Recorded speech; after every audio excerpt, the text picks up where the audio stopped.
Jay Crawford, Adam the Bull, Garrett Bush, and so many big names, it would take me hours to say all of their names.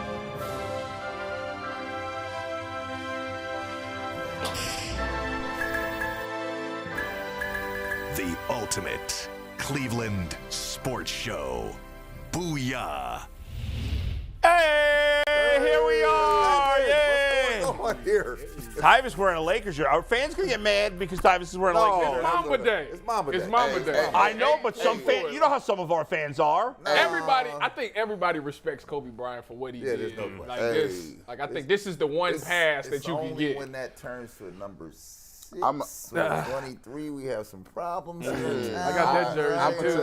I'm gonna start off the show by this, man. You know what? I'm not gonna lie. Me and Tyvus, we have a world championship match coming up on these shoes. Wait, we were told this championship match was over, that you had conceded, and Tyvus comes in today, and I said, you got two different shoes. And you know what? When he said that, all he did was show his age. That's true. Everybody that's my age or younger in that realm knows that these are what define. Well, G's older than you. He knew the difference. Put that puppy on the table. Brad, Get this right. I want you to get this on the film here. Look at that. Brad, did you know that those were for the same set? I knew it was the same So shoe. Brad's older than me. He knew. Well, I used to steal them from Jordan. But he played basketball. basketball. Well, I used to steal them from Steal Jordan. from MJ. So I know exactly what they are. I saw those, and I saw those, and I just, I'm a guy who likes to give credit where credit is due.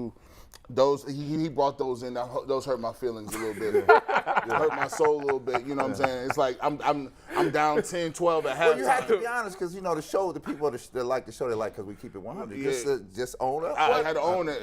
So you're back in the game, is what G you said. said that he was done. He said he had conceded. I had conceded. He's going to elevate. He went on a hiatus. He's about to elevate. He didn't want to concede. He went on a hiatus. I had to rope-a-dope him. Take the blows. You're back in. I'm back in. Hey, she don't even know. It's 3 days. She knows now. No, she be working. She be working now during the day. She don't even be. She'll be checking the show out like that. I'm gonna sneak it in because I'm gonna go on vacation. I'm gonna get a pair of kicks, right? Right. And then when I come back from Atlanta, I'm gonna get a couple. Where you gonna hide them at? No. It's vacation kicks. No. Where you gonna hide them at? When they come? Yeah. What I'm gonna do is I plan on just having them show up. And then I'm going to just stash them right on the other joints, right? Okay. So I'm going to put the old. You gonna bury them. Bury I got you. Keep her confused. Yeah, she ain't going to check all that. All right, we got a lot to get to today, guys. We got, before we get to all of it, let's get to Mikey McNuggets. Mike, what's going on? I got to give one viewer a shout out here. I like how we're talking accessories here with Tyvus' shoes. Do you guys remember last month I told you the story about me playing volleyball breaking my sunglasses? Yes. So someone out there heard that story, and my man Dan Kraft sent me a pair of new sunglasses. So shout out Dan Kraft. Cartier. I like the new shades. Woo! Feel like I'm kind of styling with them. So shout out Dan Kraft if y'all send anything in. Over Free sunglasses. I got free sunglasses that are breaking sunglasses. So shout out Dan Kraft. And I can't see with these on, and I don't have my headphones in, so I can't hear what y'all saying. You're not supposed to see. Hater blockers. Yeah, the hater blockers are on. So shout out Dan Kraft. Thank you. And that's them glasses. Get to the show. That you when you with your girl and you want to. By the way, you want to check out other girls? Yeah, you gotta. Yeah. By the way, if you got glasses, your glasses got to be big as goggles. Don't be smalling with them little bifocals. If people bifocals on the tip of your nose, that's not hot. That's not. So I got to get big sunglasses? Yes, they got to cover up from here to here. Listen to here, because I got some small circular ones. I look like Morpheus off of the Matrix. Oh, you do, huh? This guy, he got the Benjamin Franklin. You Lawrence Fishburne now? Spectacles. All right, guys. Spectacles. Let's get to the first topic of the day. Yesterday, I can't remember if I mentioned this off. I think I mentioned it off the air. So your guy, Jeff Lloyd, who you do the Browns podcast with, Locked On Browns. Shout out to Jeff, man. Jeff put out a tweet, and I agreed with the initial point of his tweet that don't trade Kareem Hunt, which we've talked about a lot the last couple of days. Mm-hmm. And he said Kareem Hunt is the third best skill position player on the Browns, and that's where we differed. I said third? He's clearly the second best skill position player on the Browns, because in my mind, and G and I agree that I don't think he's a distant second either. I think he's close to Nick Chubb, in my opinion. But I think clearly Kareem Hunt is the second best skill position player on the Browns. I think he's a much better in my opinion, a significantly better running back than Amari Cooper is a wide receiver. What say you guys? I don't disagree with you. I think with the situation that this is the thing. The Browns got a great offensive line, right? And we know going into this season that the offensive line is going to produce. I think that Kareem Hunt's going to benefit from that. Amari Cooper, on the other hand, he got a variable. The quarterback is the variable for him. Yep. Who's throwing him the ball? Can he get the ball where he needs to be? If he beats the guy on the route, is the ball going to come zip? Can he, if he does do a double move and beats him down the field, is that ball going to make it down there? So it's too many variables for him. We talking about just the individual player. Yeah, Amari Cooper is one of the best route runners in the league, hands down. But due to the fact that the quarterback situation is what it is, I think you have to go with Kareem Hunt because you know that offensive line is going to produce, and there's nothing for Jacoby to throw him a little dump pass out the backfield. So. Right. And Brad, I think some fans have forgotten how good Kareem is because he doesn't play as much here. So we've forgotten, we just think he's good, but he's better than good. I think he's elite. You got a couple things. I mean, if you were in the Toledo area, you know who he is, right? Sure. And secondly, folks not watching Kansas City over here like that. Right? Sure. So this kid, if he played every day, if he played all the time, you'd have a 1,000-yard back and a person catching 300 yards, 350 out the backfield. Yeah. Minimum, easily. Yeah. Easily. And this is what I'm so frustrated about. And I like Stefanski. Well, but do you know what you have here? He better find out this year. But no, I'm going to take you back in time. Yeah. Remember when they had Mack and Biner here, and both of them was 1,000-yard backs? Yep. This is what you have here, right? He's not a third down back come in for a little spot. This is you playing him below his skill level here, right? You have to find a way, obviously, to get him involved. And I would just tell you, there's no question he's the second best skill player we have here. And anybody that's thinking any different don't know the game of football. I mean, even Stump Mitchell, the running backs coach, came out and said, we haven't even seen the best of Kareem. That's right. Hunt. By the way, we've been holding him back. Is that the best beard in all sports? Yeah. I mean, that's the best beard. So if a coach comes out and he's standing on it, y'all haven't even seen the best. This guy is better than y'all even think. This gotta be the year that you gotta utilize. That's right. And on top of that, when you get late into the season, you want to take some of them hits off your running back. If you can keep mixing them up, all right, Kareem, you go this time. All right, Nick, you go this time. They'll both take hits off of each other, and you can have them towards the end of the season instead of it being, we got to miss Nick Chubb for 3 games because he hurt type thing. Well, don't you do that when you put them both in the backfield? I don't know who's running the ball, right? If I split them behind the quarterback, you don't know who's running the ball. No, that's fact, yeah. Right. But I said, we sit here where I'm like, I'm going to tell you right now. No. The first game come out here, and we Kevin still doing Stefanski's gotta wake the hell up that same right now. dumb mess we was doing last year. It's going to be a problem. OG had that face on when his daughters break curfew. Right. What you talking about? I'm call over here in my house. It's 9 o'clock. I gotta go to work. I give you an interesting stat. Do you know that the first game of the season between the Browns and Baker, one of them will win their first game, their first opening game for a long time? Because Baker's never won, and the Browns haven't won in years. Forever. I tell you what, something got to give. A lot longer for the Browns. Can I get that stat you gave out yesterday? What's that stat again? Baker against winning teams? Above 500 teams. 7-21. Yeah. Yes. 6-14 in 1 year, 1-7 in the other. Is that it? Right. No, he was when he's not hurt. They said, well, what about the 8 years he was not injured? The first 3 years he was 6-14. 6-14. And then he was even worse last year at 1-7. Well, and I just want people to swim in that for a while. Right? Those are facts. Those are they're not disputed. These are facts, right? So that means he's averaged 7. He basically has averaged a 2-5 record per year against good teams. But this town is going crazy. This Staubach. This not Staubach. It's Baker. It's Jeff George. Let me get back. What is it again? Jeff George. Jeff George had it on. Don't denigrate my Big Ten friend. Hold on. Let me get back to Kareem Hunt. Scott Mitchell. How about that? There we go. I'm gonna get back to Kareem Hunt here, and I just break this down. I remember playing in 2003. Right, I was playing for the OU Bobcats. Third grade. That's crazy. It is. We was playing a Big Ten team, right? We was playing Minnesota, right? And I remember they had us so hyped up. We was running defense. They was like, "Oh, we the number 5 ranked rushing defense in the league. 5th ranked rushing defense in the whole entire NCAA." And you know what they did? Minnesota came in and said, okay, that's nice, that's cute. We got a couple guys you might know of, Lawrence Maroney and Marion Barber. Whoa, whoa, whoa. Woo! We get 10 dudes here. We know exactly who they are. That's some dudes. We got out there, R.I.P. right? to Marion, man. And I remember being on the field and being like, yo, they got both these dudes out here. I remember just not knowing what the heck was going on. I was getting blocked. I was so caught up with like, okay, which one of these cats got the ball, which one don't. And I'm going to tell you what, they did us so dirty. I think Marion Barber had about a 135 and 2 touchdowns. And a half. And Lawrence Maroney was the understudy, and he had about 150. I said, he might be better than that guy. Long story short is, see, sometimes when you get coaches, sometimes people only know how to coach when they don't got talent. Let me explain. When you don't got talent, what you can do is you can run stuff that you're comfortable with, because you're going to say, just run it, because this is what I'm doing. Now, when you get talent. That's the problem. When you get talent. That's the problem. They don't. Think about how many times LeBron James would have not been LeBron James if they wouldn't have said, listen, give him the ball and just move out the way. Magic wouldn't have been Magic if he would have had some little sixth grade coach that said, Well, he did. He had Paul Westphal. Got his ass kicked. That's Westhead. That's how Westhead. That's how Westhead got fired. Because he was like, I'm born to coach. No, you born to coach on the sideline. I'm Magic, coach. You know? This is Magic. So when you get Kareem Hunt, and we'll give it back to you here in a second. When you get Kareem Hunt, you're supposed to be spot shadowing him. Yeah. He is not a third down, come in, spell Nick Chubb. Because there's a lot of y'all out there. Y'all don't be watching no film. I done seen every cut up. All of them. All 22.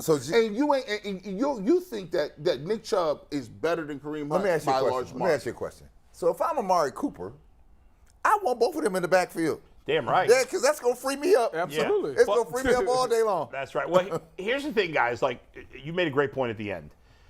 So the Browns, they don't treat Kareem Hunt like a backup, but they treat him like a 1-2. Yeah. Not like a true backup who doesn't play, but they treat him as a change of pace back, or whatever you want to call it. They treat him like an understudy. But he's not. Not an what understudy. He is 1A, 1B. Yes. That's what it is. Yes. Okay? And he's a 1B that would be a 1A on all but like 4 other teams. Okay? Tennessee, whatever, a couple teams. So they've got to treat him like that when it comes to play calling and usage. And when they do that, not at the expense of Nick Chubb, because we don't want him losing any touches. Right. We do it on the expense of the other guys who are just guys. I am not in the business of trading elite players. Right. You win with elite players. You do. Kareem Hunt is an elite player. And the league, so this idea that, okay, we're going to trade Kareem Hunt to get a wide receiver. First of all, like I said yesterday, there's only maybe 20 receivers I would consider trading Kareem Hunt for, and none of them are getting traded. Jay yesterday said Tampa Bay. Tampa Bay's not trading Mike Evans. Who you getting? Tampa Bay's not trading Chris Godwin. No. So who the hell else am I taking from Tampa Bay? Julio Jones. I'm not taking some team's third receiver who's just a guy for one of the, I think, 5 at worst top 10 backs in all of football. That's crazy. Not when I still say it's free agents out there who can still get it done. That's right. Everybody need to. Not to mention there's young players that still are unproven. It's still guys that's going to get cut for the 53 that you still can go pick up. So it's a lot of times like you got to let this thing play out a little bit. I think everybody's like panicking a little too. You have to rely on. He's been in the business. He understands again. You're not picking up. To your point, we're not picking up anybody on a trade.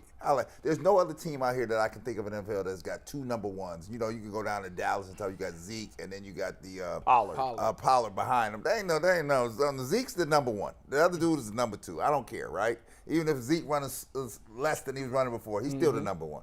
We have 2 number 1s. If you ran Hunt the same way you ran Chubb, them numbers would be just almost identical. I mean, it's a breath of fresh air. Yes, it is. As an offense and on the defense, knowing that, okay, Nick Chubb went down, man. But Kareem Hunt in there, we good. Yeah. Like, we good. It shouldn't take that. It's still good. That for I'm saying, if you get rid of him, I don't think they necessarily saying that if Dearness Johnson's coming in. And that's how the Browns. Even though Dearness Johnson is good, but I don't. But he's not special. He's exactly. good, but he's not special. Exactly. And if you want a third down back, Dearness Johnson can give you that. I think this comes down to this, and I think about this all the time. Yeah. This is the same level of frustration that I had with Odell Beckham Jr. Because in this market, we do this all the time. It's every single year we get an athlete. Well, we don't need him, or we need to just spread it around the fullbacks, or Baker is better. We can win without him. Why is it that you have an issue with figuring out a way to get playmakers the football and being innovative? Kevin Stefanski didn't do it when Odell Beckham Jr. was here. Now we have Kareem Hunt here, and it's like trade him. It's the same thing we had OBJ. Trade him for this. Get him out of here. I'll tell you, Hey, G, to your point, because to your point, I had a lot of fans would be calling me and said, I think Baker's better without Odell, which he wasn't. That was the dumbest. And people were saying, well, when Baker doesn't have the pressure to throw to, that's the dumbest thing I've ever heard. Did Aaron Rodgers feel pressure to throw to Devontae Adams? Did Patrick Mahomes feel pressure to throw to Tyreek Hill? Does Joe Burrow have pressure to throw to Jamar Chase? That's stupid. You want to throw to those guys because they're great players. Well, I think everybody forgets the Odell effect. That was the problem.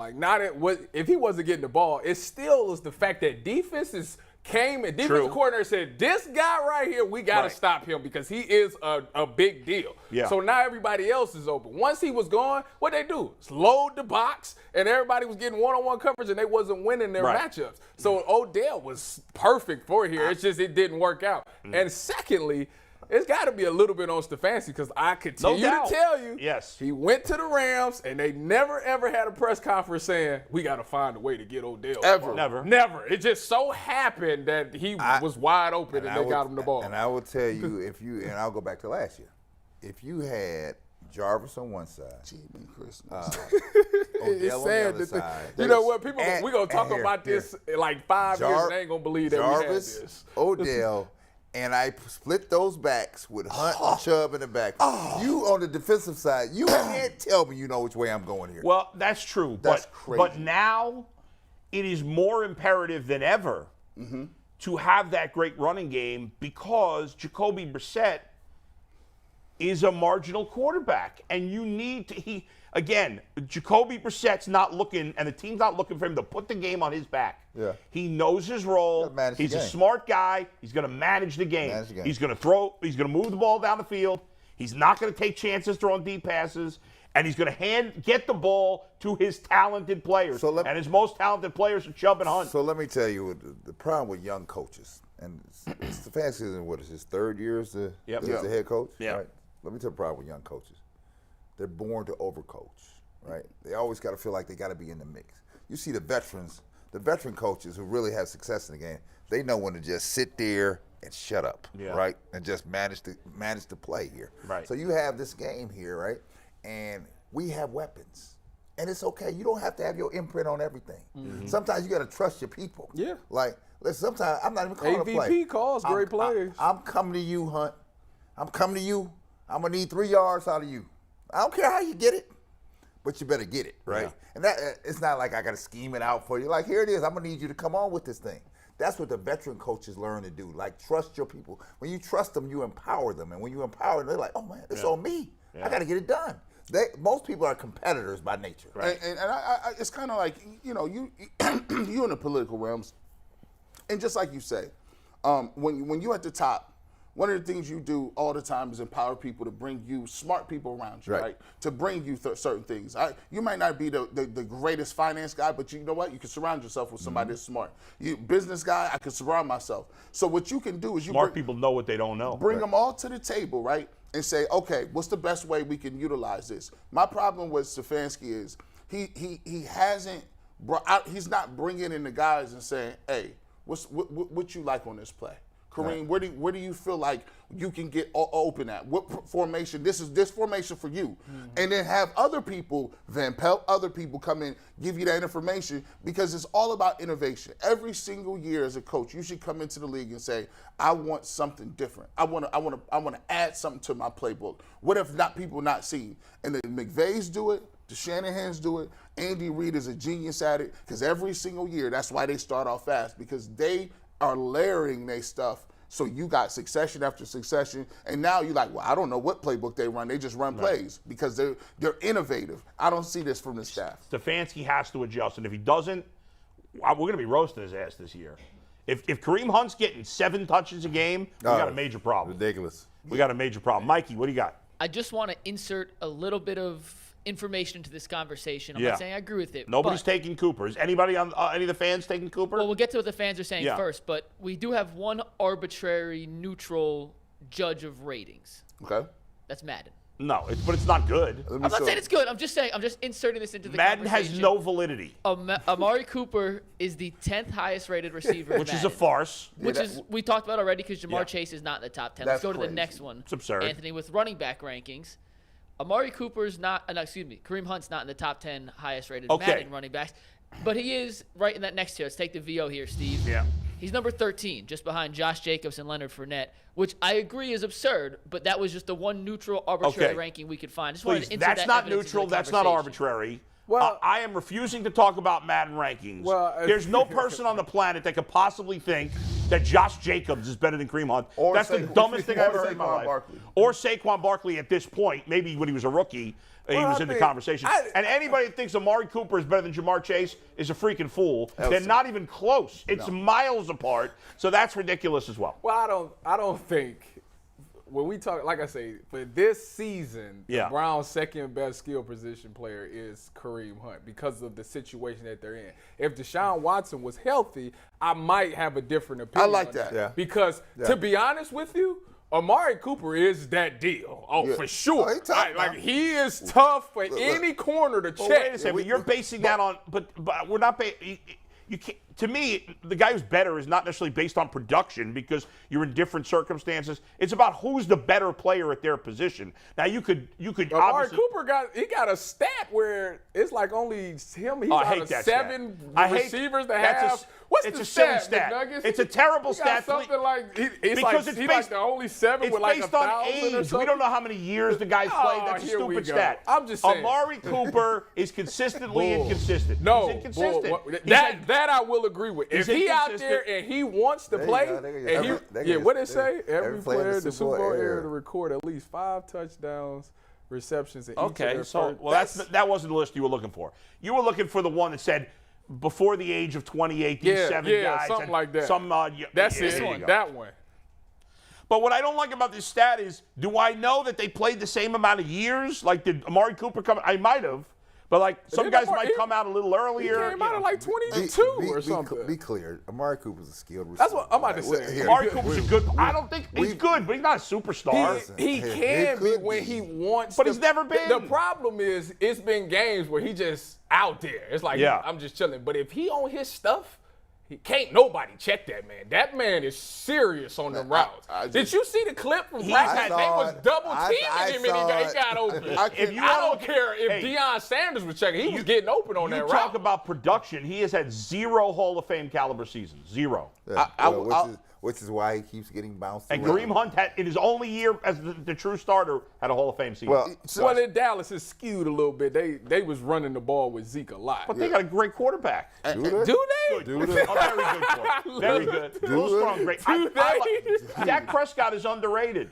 Oh, is he? You know what? I played with Dallas, and Dak is underrated. When I first got to Dallas, I'm not sure they think of that. Listen, when I first got to Dallas, I thought he was overrated. I'm not talking about Jerry Jones. I thought Dak Prescott was overrated. I thought he was, but when I got to Dallas and watched him operate and how he carried that offense, I said, "Oh, he is not." Dak is underrated. He's nice for sure. He's good. McNuggets, what you got, man? Go ahead, man. Let's just get the internet responses in here, and as always, when we talk to the internet, it's brought to us by PCC Airfoils. Looking for a job with career advancement and great benefits? PCC Airfoils is a leading manufacturer in Northeast Ohio. All locations of PCC Airfoils in Eastlake, Mentor, Wickliffe, and Minerva are hiring for all positions starting at $18 and up, plus get full benefit packages, paid time off, and a signing bonus. Apply online at precast.com/careers to learn more. And the question, Bull. PCCC, PCCC, PCCC, PCCC. I actually like that, saying a little, opera. I like that. I'm a big opera Is that guy. Fantasia? No, I think that was a Bad News Bears theme. It is a Bad News Bears. I think I did it once before, but it was a while ago. I thought I brought it back. The question we asked the internet, which bases on the topic we just had. Steve, let's take that board full. Kareem Hunt is a blank running back in the NFL. Amari Cooper is a blank wide receiver in the NFL. No, a top blank. A top blank, yeah. So we're looking for rankings here. Okay. We I like that. I like some that. varied answers here. So let's go to the first one, Let's Anthony. see what Let's we take the got. first tag board. Top 15 both times, probably. I disagree on that. I think Hunt should be higher, but Cooper right in that 15 range was pretty consistent. Let's go to the next one here, Anthony. Hunt, top 5-6. Cooper, top 15-ish. Without a quarterback, though, they both drop a lot. I think we disagree with that. I think Kareem Hunt's increases Hunt's value. Yes. I don't know that it increases his value, but it doesn't hurt it. Sometimes I get so frustrated because I just be looking at formations I would use. I go be going back looking at I'm like, I could get Kareem Hunt here. I could put him here. In the slot, you could do a bunch of things. Here's what they did. Let me give you an example. I was looking at some film yesterday, and your boy Jim Tressel did the same thing. They had San Antonio Holmes on one side, and they had Gonzalez, and they had Teddy Ginn. Now, Teddy Ginn, when he first started going to Ohio State, they was like, we don't know if you're a corner or a receiver or a kick returner. We don't know what you are. This cat, Jim Tressel, just created a whole offense around the fact that he should stand off to the side. But he'd be at the hash, though, in the backfield. Lined up, Teddy Ginn would be in the backfield. And they would have him either motion out or jet out, and everybody had to follow. You had to respect it. You had to respect it. Sometimes they just told him, run straight past that guy. And he had a 10-yard, and you couldn't jam him because he was in the backfield. Right. He just take off. He got a clean release, and then you had Gonzalez working underneath, San Antonio Holmes working underneath. And I was like, this is brilliant. Why are teams not running that? You know what? You know another thing would be brilliant? Run the Wildcat with him. Absolutely. Or with Chubb. Either way. Take the quarterback out, put another blocker in. Yeah. Run the Wildcat. And to your point, G, while Kareem Hunt's not the same type of athlete as Ted Ginn, they're different players. Obviously, he's a lot better as an NFL player. But Kareem Hunt is a freak athlete in a different type of way because not only is he a great runner, but he's got great strength as a running back too. And Kevin Stefanski should have been spending the last few off seasons saying Kareem Hunt's a freak. I got maybe the best running back in football, so I got to play Nick Chubb a lot. How do I find ways to get them both on the field? It is honestly, the more I think about it, the angrier I'm getting. That we have not been hard. I've criticized Stefanski, but I think I was spending so much time on Baker last year that we kind of let it go. It's been 2 years. I don't know if they've been on the field together at all. No. There was that one game they did it with Freddie that year. One game. And it worked. And then he went away from it. and Stefanski's never done it. And he's got to be held accountable. I feel like I need to go to the Browns press conferences, but they're on when we're on. This is ridiculous. That is the only way. And I tell people this. The only way the Cleveland Browns are making the playoffs is if you utilize, and you got to use him a lot. He has to be on the field 75% of the time, no matter who else running back is out there. Unless you can exploit that's your advantage. You said it yesterday. Yes. That's the only advantage the Cleveland Browns have. Let me say this. We're not in a position where we have to trick people. I don't have to trick you. Right. I have these horses, and I'm going to beat you with these horses. That's all. I want you to know I'm using these horses. You don't know which one I'm going to use, but it's going to be him, and maybe a little bit of you. Yeah. But these three, they're getting worked. And I said, no surprise. Well, the one thing I like about Ohio State football is this. When we got workhorses, we're going to use them. That's use them. We ain't going to play around with you. That's right. Chubb and Hunt should be getting absolute minimum in my mind of 30 touches per game. Minimum. They should do that simply for the fact that you got Jacoby Brissett at quarterback. You got to clear his. When it's time to pass, you need to make the picture as clear as possible for him. All right. Speaking of guys who can run the rock, Leroy Hoard is on now. Oh, we got to get you. We got to get him on this one. Yep. You got him? Leroy's ready to rock. Let's roll. Where is he?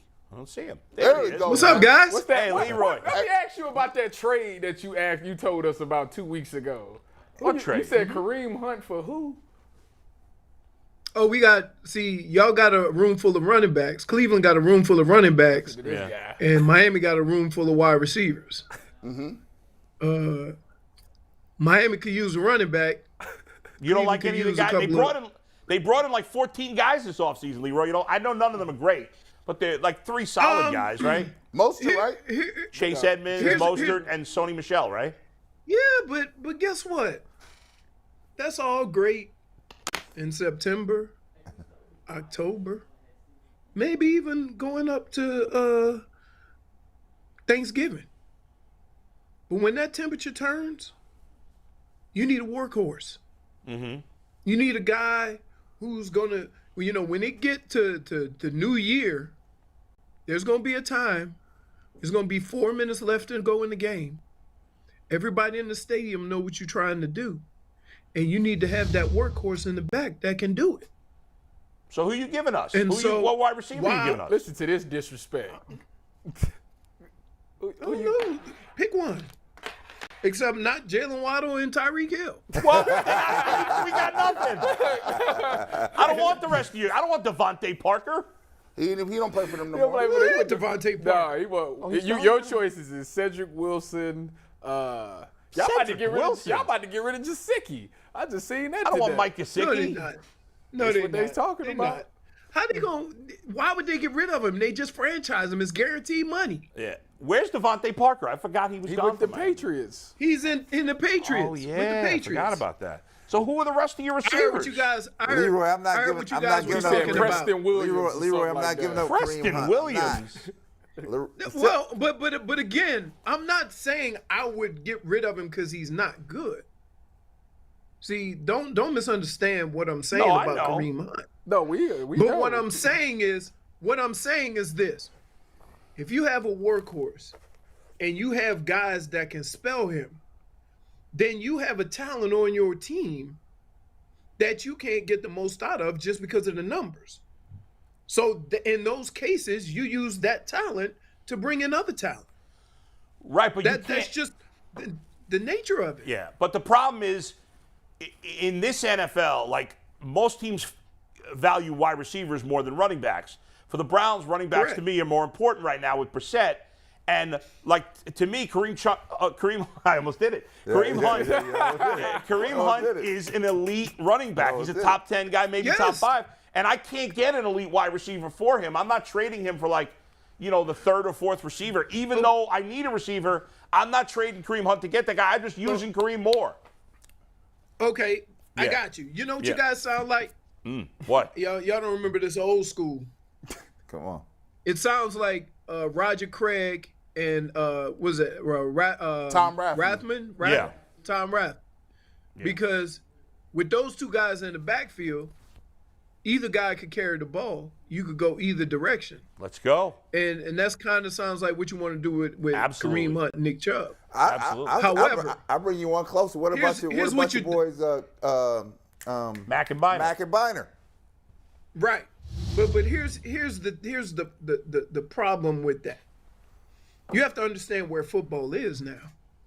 Football is not everybody get within 5 yards of the line of scrimmage. Now it's you doing all this stuff from 3 wides, from you're stretching everybody out. And you could get away with it, say 2 backs and 3 wide receivers. But that means you got to take Njoku off the field. You see what I'm saying? And I'm only saying this not as a slight on Kareem Hunt. I'm saying this as what is in that room. You got 2 other running backs, 2 other young running backs that have proven that they can play in a relief situation, which is what it will be because Nick Chubb is going to be the guy. And what I would say about Kareem Hunt is he wants to play. Like, it's something to be said about everybody saying you're a valuable asset. But if you ain't playing, then not really. But Leroy, I don't care about taking. I don't know what.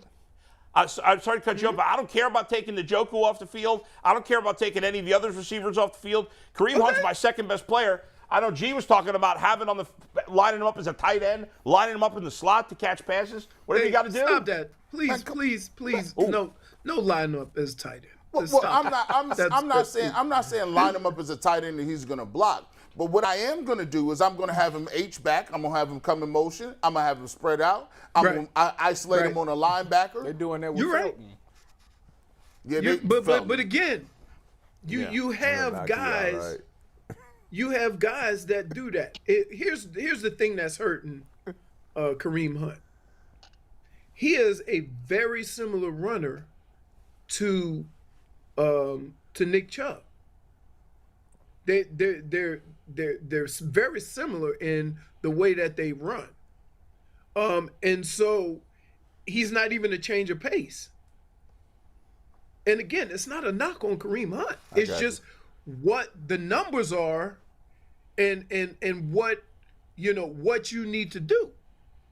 And you have a situation where you have two other young running backs, and this is the perfect case where they do it in football, is that when you have young guys coming up and you're not paying them a lot of money, but they can play, that's when you start, finding ways to bring other players in with the guys that can get, a nice return.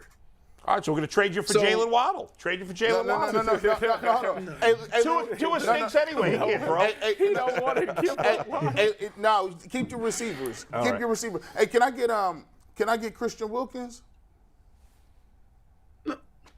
Look at him. Look. That's blasphemy. What are you doing? What are you doing? We need a D tackle. We can't get. Hey, I tell you what. Those are in more demand than the running back. Yeah. I know. Yeah. Hey, Leroy, let me ask you a question. Leroy, let me ask you a question. Why, explain to me why Stefanski won't use them both in the backfield at the same time. Why? What is the deal? Sometimes it has to do with just the offense in general. Sometimes it has to do with what you're trying to accomplish. A lot of times right now, especially now, using two running backs to some extent makes it look like you are taking a weapon off the field. You see what I mean? It's something to be said about taking your weapons and spreading them out versus having them right next to each other. But old school so if I have work, two running backs, old school used to work, right? It used to work. Sure, but the football's changed. Yeah, but sometimes like, you can revert back. I'll say this: you can revert back in sports. Look what the Cavaliers just did, Leroy. Cavaliers went back to 3 7-footers across the front line. That was from the 80s and 90s. That's what that was, right? And guess what happened when they did that? The league could not adjust to it. They're like, hey, I ain't never seen this before. I'm like, well, you ain't old enough to see it because that's all they used to do, right? I said I was one of the first ones to be a part of that. Basketball is different. I'm just talking about philosophy. Right, but it's still it's 3 or 5 guys, right? You can create a mismatch, having a 7-footer out there and having a 6'4", 6'5" guy on. Yeah. You can create that mismatch. When you're doing it with running backs, think of it this way: the more people you bring to the party, the more people they bring to the party, right? Back to box. So the more people you put in the box, the more people they put in the box. And football's kind of gotten away from that, in that we want to do the same things, but we want to stretch out a little bit. We want to make it more definitive for our quarterback as far as what's going on. Now, there can be some packages where you put them both in, run one out in motion, see what's happening, see who's going out to guard them if there's zone, and then make the adjustments there. Sure, there's packages you could have with them, but for the most part, as a running back, to be able to run the ball in both directions because you got two quality backs, that kind of system is gone. Yeah. Right? You would rather take one of those running backs out, put a wide receiver out there, stretch him out, and make the offense more definitive for your quarterback, because everybody can count to 7 or 8. Right. Everybody can count to 6 or 7. And so if you got to check with me, 1, 2, 3, 4, 5, 6, we run it. Right? But what I would say, if they bring in those other guys in there, now you got to throw it. But what I would say is Nick Chubb has done a ton of running with 8 guys in the box because Baker hasn't, especially last year, he couldn't throw the ball at all, right? And he's great. Nobody breaks tackles better than Nick Chubb. So that's it. And number 2, as you said, defenses are not built anymore to play 8 men in the box. So when you played, the linebackers were 260, 270. They were huge linebackers. We don't have those guys anymore. There's still a lot of variables to it, though. Like, it's, but you ain't accounting for like a D lineman beating an offensive lineman and getting the TFL. Like, that's part of it. Sure, but that could happen when there's 6 men in the box, 7 men. That's what I'm saying. But that's the thing that's got to account for it.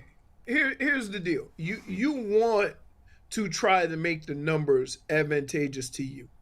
Sure. And that's why, from a defensive perspective, that's why you send a guy in motion. Why? You want it to be definitive. Is it man or zone? That's why you shift. You want to see what the defense is doing. Okay? If you line up two guys in the backfield, the only thing that you can tell is whether that linebacker is going to widen out or not. It may not be as definitive. You have two quality running backs, and I do believe you can do some things with both of them, right? And you can still, what I would say, get a guy out of the box by sending one of them in motion. But they're going to have to, then it becomes a pass play. Then they're going to have to be, a linebacker, which I think they can. They've proven they can do it. It's just a matter of how you want to attack a defense. And some weeks, that might be the way to go. I mean, Tybus was saying Wildcat. All right, Wildcat's great. That's cool, But that'll get you about one game, Or it'll get you about a couple of situations. We only need 10 more to go. I like that. You're right. We got to figure out. We got to take a week at a time. To your point, you're exactly correct in this, is that the coaching staff and Kevin Stefanski are going to have to be creative with how they present offense to a defense week by week.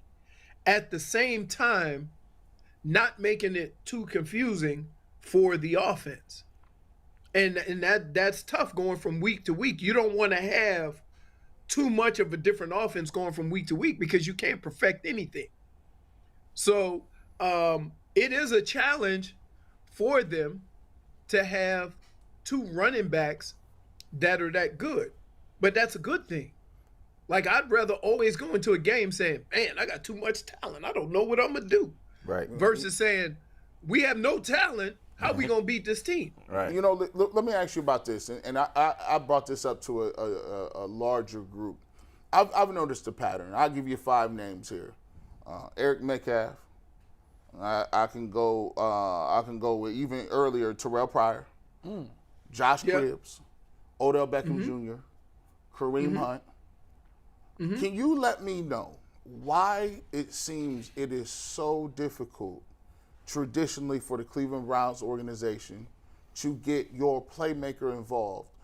You played with Eric Metcalf. Now, when you want to talk about splitting out in the slot, that was the guy you should have been doing with. He should have been moving all over the place. You talk about Terrell Pryor, I'm like, he's a freak of nature. They got him 6'5". He had 1,000 yards here. They let him go somewhere else. You talk about Kareem Hunt, it's a running back. It's not just the one position, it's multiple positions. Why is it so difficult for the Browns traditionally as an organization to get guys involved? One, it has to do with what you want to do. So when we and Metcalf played together, that was the day of the line them up, team block, run it up the gut, and control the ball. That's the way football was played back then. Everybody had emphasis on the running game. You have a guy who is considered, more of a scat back, and they tried to use him and they did things with him, but he wasn't going to be that guy who was going to tote the ball all the time. It was like he was more of a specialty package, right? And so from that standpoint, you have to look at one of the reasons why, when you think of a Terrell Pryor, right, it's not a matter of getting him the ball. It's a matter of who's getting him the ball. So you have guys on the team, with Odell Beckham. Guess what? One of the things that hurt Odell Beckham is this. And I had the same situation with Andre Rison. Okay? 100 catches in Atlanta is not 100 catches in Cleveland. That might only be 70. It has the same amount of importance, but it's just different because of how we were operating at that time. And it became frustrating for guys. It becomes frustrating for Odell Beckham when he comes from New York, comes to Cleveland, right? Being the guy in New York, being the guy that's going to get 10, 15 targets a game, and you come here, and guess what? It's a running team. Most of the stuff is play action. It's going to change with Watson, though. But it's going to change from this standpoint. They may be more open. They may give him more access to the offense because they trust him more. But it's still going to be Nick Chubb. And that's the thing people need to understand is that you don't change your spots. What you do is you get better players to kind of lead that charge, right? So this team is going to be a running team. This team is going to be a team that plays defense, okay? Well, and are they going to be better when Deshaun Watson gets into the fold? Absolutely. But the core of who they are is never going to change. You're not going to all of a sudden bring Deshaun Watson in. Why? Because you don't win in this NFL running the ball like that. Okay, but I'm not saying you got to run the ball every play. Yeah. But what I'm saying is who you are, your bread and butter can be running the football, and it will be with Nick Chubb. It doesn't mean that they're going to run it 50 times and throw it 20. I'm not saying that. I'm saying every single thing that they do is going to start with Nick Chubb. It's going to start with him running the football. So the play action, so all that stuff is going to start with that action. So is Deshaun Watson going to make these, fakes and going to be able to throw the ball and get his head around and throw it down the field better than a lot of guys would? Absolutely. And that's what's going to make him better. But your bread and butter, who you are, is still going to be running the football with Nick Chubb. Because at the end of every game, here's what we're going to do. You're going to be able to look at the stat line, and you're going to be able to look at two things. Number of carries, average rush per carry, third down percentages, right? And all those things will mostly be determined by how well you ran the football. And so is Deshaun Watson going to make a big difference? Absolutely.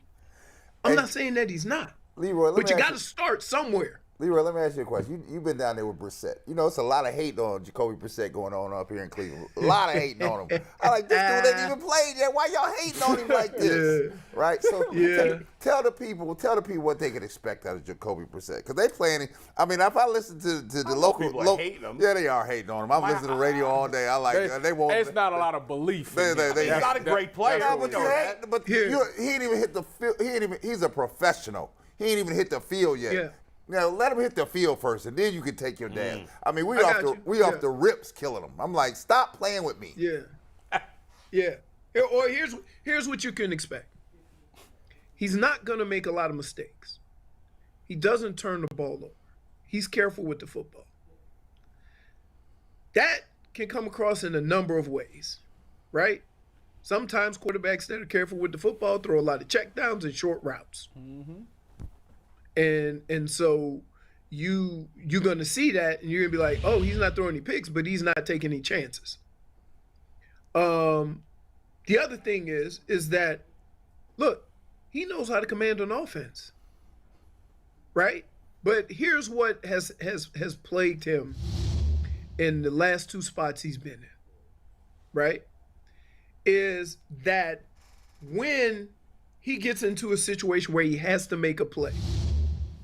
So it's 3rd and 8, and check down only get you 5. Mm-hmm. Mm-hmm. You see? Mm-hmm. And that is what separates quarterbacks. Because guess what? I'll give you another example of that. Who is it? David Carr. David Carr came into the league and completed 70% of his passes. They were all 2-yard passes, but that percentage looked great. The ball wasn't moving. So Leroy, let me ask you this. So you don't want to be that guy either. Let me ask you this, Leroy. What if he gets out here in this 3rd preseason game and he doesn't look well? Should Cleveland hit the panic button? Nope. They should still roll with it and trust that he's gonna be week 1 ready. You look, it is what it is. Like I'm I'm not a guy, and see, a lot of people are saying Cleveland ought to be looking at Jimmy Garoppolo. Like I told you last week, anybody seen Jimmy Garoppolo play football? Because I haven't. So I don't know what he looked like. I don't know what he looked like. They trying to get the young guy ready. He just standing on the sideline, just had shoulder surgery. You know he's injury prone. Yeah. You want to roll the dice on that?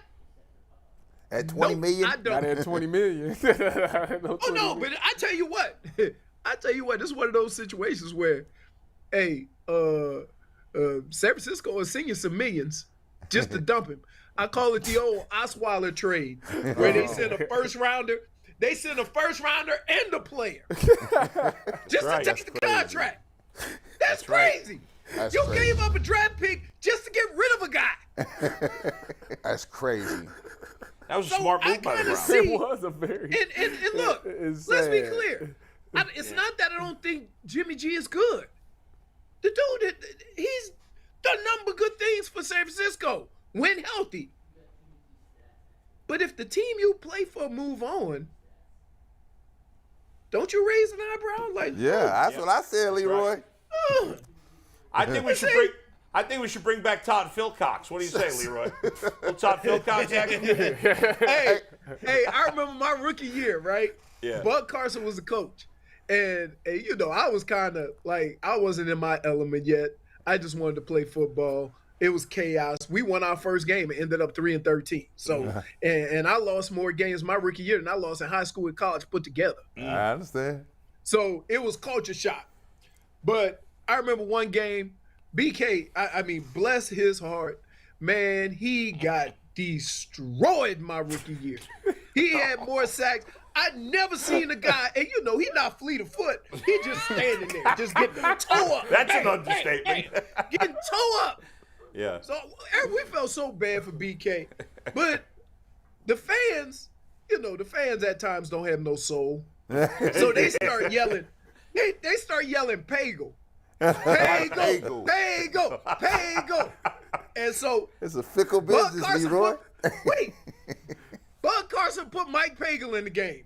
They killed him. His first pass was a pick six. And you know what them fans did? Bernie! Bernie! Bernie!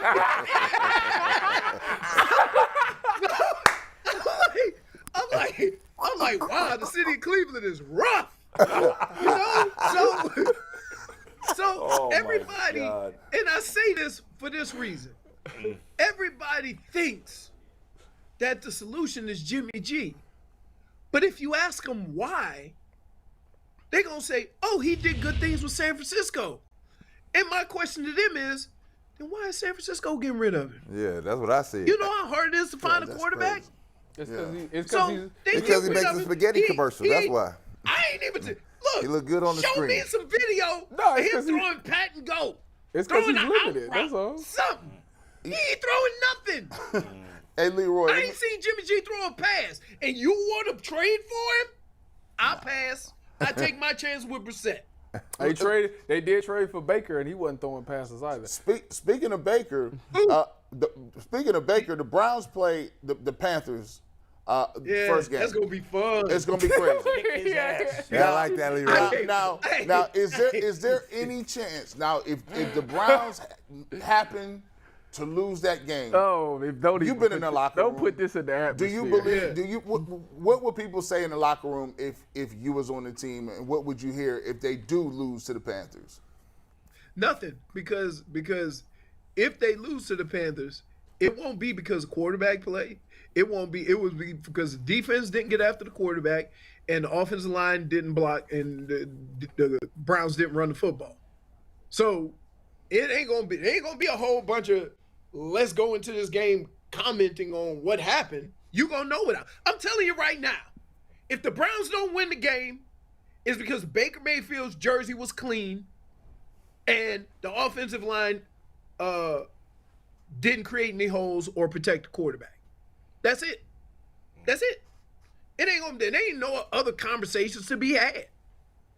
So Baker gonna come in. You know, Baker gonna do Baker things, right? What do you mean, throw picks? But it's something.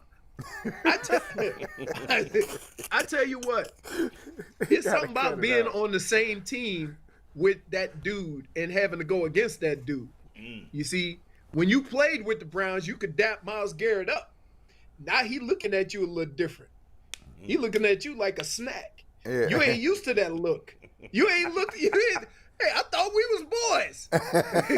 No, sir. Not right now. You know, all them guys that you was cool with, giving you the stink eye all of a sudden. Yeah, that's something. But look, let's be clear. We all knew Baker was gonna get that starting job. Oh yeah. He's not. Look, he brings a level of intensity to a football team. And a level of leadership, even if he's not, even if he doesn't always do it correctly, he's going to lead the charge. Okay? He has done that. And so from that standpoint, he can play. However, it's unfortunate that last year he was hurt. So what kind of Baker are you going to see? I don't know. I look at more of who the Carolina Panthers are, not who Baker, who's coming in to play quarterback. Because guess what? Y'all know what football look like with a bad offensive line? Ugly. I don't care who the quarterback is. Although Joe Burrow went to the Super Bowl with a bad offensive line. And almost won it. Okay. He also had Jamar Chase catching hitches and going 80. Yeah. So even without that protection, they threw it quicker. But that's a rarity. It is a rarity. But guess what? Generally. Guess what? Yeah. I promise you that won't happen this year. If he gets sacked like they did last year, they won't make the playoffs. Yeah, you're right. I agree with you, but they won't because they improved the offensive line. But in general, you're right. Ain't nobody played no game yet. All right, I need to see it. You just said wait a second. Let's not play. Let's not play paper football. All right, fair, Leroy, but you did say that the Browns' young backs have proven themselves, and one of those young backs hasn't played in the league. D'Ernest Johnson? No, the other kid. Huh? What's his name? The kid they just drafted. Ford. Jerome everybody's Ford? going crazy about. He hasn't played. Darius. Okay, but he's a change of pace guy. Well, but you said he's proven himself and he hasn't played. He's a guy. Look, here's how it goes. It goes Nick Chubb, certain type of runner. Kareem Hunt, certain type of runner. I hear you. Then you got the other guys. You got Ford, who's like a speed demon. Yeah. Okay. And you got D'Ernest Johnson, who runs with some strength, some power, and some speed. Okay, so yeah, I'm not saying they got to go in and be pro bowlers. Right. But as a running back, you can tell. I'm just saying the guys the Bengals got to improve their offensive line are all veterans. It's not rookies that they brought in. They brought in all veterans, but we'll see. Leroy, I just want you to keep Leroy, I just want you to keep the fans to say, like, give Brissett a chance. Yeah, fans don't give anybody give Brissett a chance. Here's the thing, right? Is that what you've seen from Jacoby Brissett in the different situations that he's been in, he hasn't had success. Now, is it because of the team that he played on? Or is it because they didn't accommodate his skill set? When you bring a player in, you can't ask him to be a run and shoot quarterback if he ain't a run and shoot quarterback.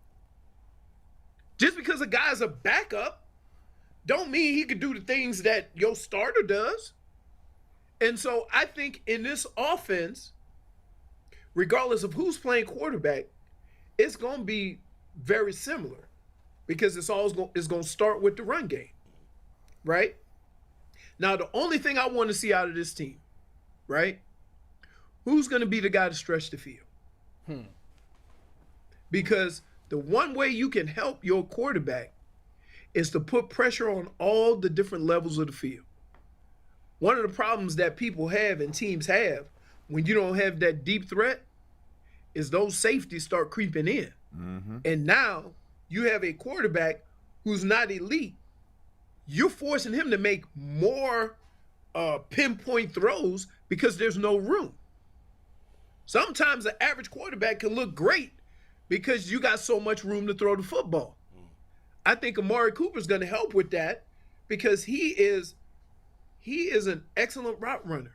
He's going to create some space and give you an opportunity to complete some balls. Leroy. So we'll see. Look, we'll see. We'll see. All right, man. We'll see you next week. Good talking with you as always, man. Always. We'll see you later. All right. All right, Leroy. Hey, Leroy Hoard. don't do it, Tyvis. Go Bucks. Hey, why you? Hey, man, dress professional. Don't get him stirred up again. Dress professional. We gotta go. You up here dressed like Drop the car. Drop the car. Drop the car. Oh, every week he does it to him. All right, thanks, Leroy. Always great talking to Leroy. Tyvis always pushes his buttons right at the end. Right at the end. Gets him going. Dirty. Speaking of Buckeyes and speaking of running backs, Robert Smith now with us, right? Buckeye There brother. he is. There we go. He gets Leroy worked up every season. Yeah, that's right, Rob. Come on, Rob. That's it, baby. Let's do it, baby. Let's do it, baby. Gotta do it right. You got to do it right. Man, listen. Man, listen. pushing Leroy's Hey, buttons. How did we not get me and Leroy talking again? I mean, obviously Leroy's always talking. He's always because we were afraid, Robert, if we crossed you over again, we were afraid we couldn't get Leroy to stop talking. We'd never hear from you. I love Leroy, man. It's so funny. Like he could talk about the straws at McDonald's and sound exactly as fired up. He talked about, world peace, man. Leroy, special. Hey, Robert, did you know that Amari Cooper is equivalent to Randy Moss? Did you know that? Oh, my God. Show him the stat, Mikey. McNugget, show him the We stat. got you. Give me 1 sec. It's a ridiculous stat. Just saying. He's It's equivalent. not equivalent. Him and Randy Moss is on the same level. That's false. What That's it a is. ridiculous comment. I mean, we're talking some sort of statistical category, maybe obscure. But McNugget's about to have it for you in just a second. They both had, at the age of 28, over 7,000 yards and a certain amount of touchdowns. Except Randy Moss was way over those numbers. I'm just saying. And Cooper barely reached those numbers. This is what is. Men that's lie, not it. women lie, numbers don't lie. That's fine. Numbers do lie. They lie all the time. It's not a lie.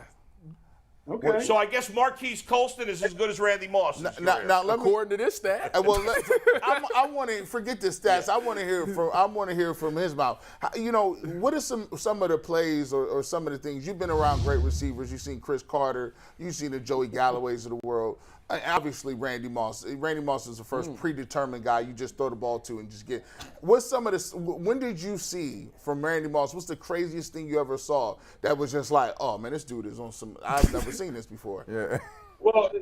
Here's the thing. So during the regular season, when you're in between meetings, you're out in the player lounge area, and we got ESPN on, so we're watching highlights, and you see all these highlights of him just separating when he was at Marshall from everybody, and you can tell. Even it doesn't matter who you're playing against. You just knew that the guy was different, right? And obviously had some off-field issues, so he dropped in the draft. We actually got drafted at the same position, so I got something in common with Randy Moss too. We both got drafted. When we drafted him, I mean, we had Jake Reed, we had Chris Carter. We had all kinds of players already, and I was like, man, this is going to be unfair. And you're right, being around Chris Carter, by this time in my career, I had, played against Deion Sanders and Emmitt Smith, all these great players. And in track and field, I was actually in a race with Carl Lewis. So I had seen a lot of speed, okay? And I remember my agent, Neil Cornrich, up there in Cleveland, he called me up after the first practice when Randy was there. And it doesn't matter. There are certain players, even in shorts, you can tell. I mean, it's not like a running back busting through the line of scrimmage or, an offensive lineman in shorts. You can tell a lot about a wide receiver when they're just wearing shorts. And the way that he moved and the way that he snatched the ball out of the air, I had never seen anything like it. Never seen anything like it. It's not like I'm, some kind of great football prognosticator, but I remember Neil called me up and he said, what'd you think of Randy Moss? And I said, man, I didn't even know what to say. I said, look, if he stays healthy, I don't see how he couldn't be a Hall of Famer. And the way that he played that year, I mean, just confirmed that. But it was so obvious that he moved differently than every player that I had ever seen. And him in games, like, what's the most outrageous thing that I saw? I mean, that first year, he had the big game against the Cowboys. I think that it was, we had the big Packers game.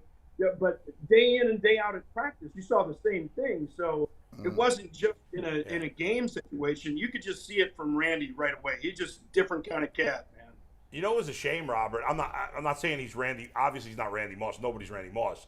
But when Josh Gordon, and maybe it's just because we've seen so many bad receivers here, but when Josh Gordon first came to Cleveland, and I saw him at training camp, and we were all in the media talking holy cow, look at this guy.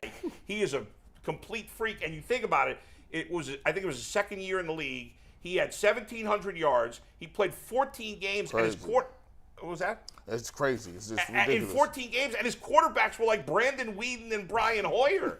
It was absurd. And then the guy's career, because freaking marijuana was illegal, so stupid, was destroyed. I mean, who knows what he would have been? And he was, in fairness, he was his own worst enemy. You know the rules, even though they suck. But it made me bringing up Randy Moss again. I know Josh Gordon's not Randy Moss, but he could have been a great receiver. I mean, I don't know. What a shame that his whole career basically got destroyed. Yeah, and think what you will about the rules and the laws, but they are the rules and the laws. And, that's right. The way that the testing program went, I mean, everybody knew, when you had to be clean and everything like that. But I mean, he you're right. He was his own worst enemy. So, but I feel bad that a guy like that just couldn't control himself, because who knows what he would have been. He is just so damn physical too. But man, Randy was just he was fun to be around. Freak, man. We called him the Freak. Robert, you've been in the NFL and you've played in preseason games. How much can we take away from these running backs that's in these preseason games for the Browns? I mean, you got Jerome Ford that looks good. You got Dearness Johnson that looks good. But Kelly. How much? And Kelly. Yeah. But how much can we really take that into account? Because they are going against 2s and 3s. Yeah, well, I mean, again, you can kind of tell what certain guys have. I mean, Ford obviously has the speed. You could see it on the 40 time, but you could also see it translate on the field. And yeah, it's certainly not against the same level of competition that you're going to see, and you're going to want to see how guys handle tougher defenses and tighter creases, because a lot of times you're going to get some busts defensively, so guys are going to get open or into the open field a lot more than they would during the regular season. But you can tell. You just know who certain guys are, and I mean it's an embarrassment of riches, and I mean I think that's why the trade talk has heated up the way that it has. And I know, there's been all the talk about the Eagles and things like that. But man, it's a loaded backfield, and all those guys have something. And Leroy was right, talking about how everybody can do something just a little bit different. I mean, everybody knows what Nick Chubb is really the combination what all those guys can do. But you look at Dearness Johnson, he's what Leroy and our running back room would call one of those toe poppers. One of those kind of guys that just those feet are chopping and popping and darting in and out. A lot of fun to watch. And Ford again, that flat out speed, man, you could see it.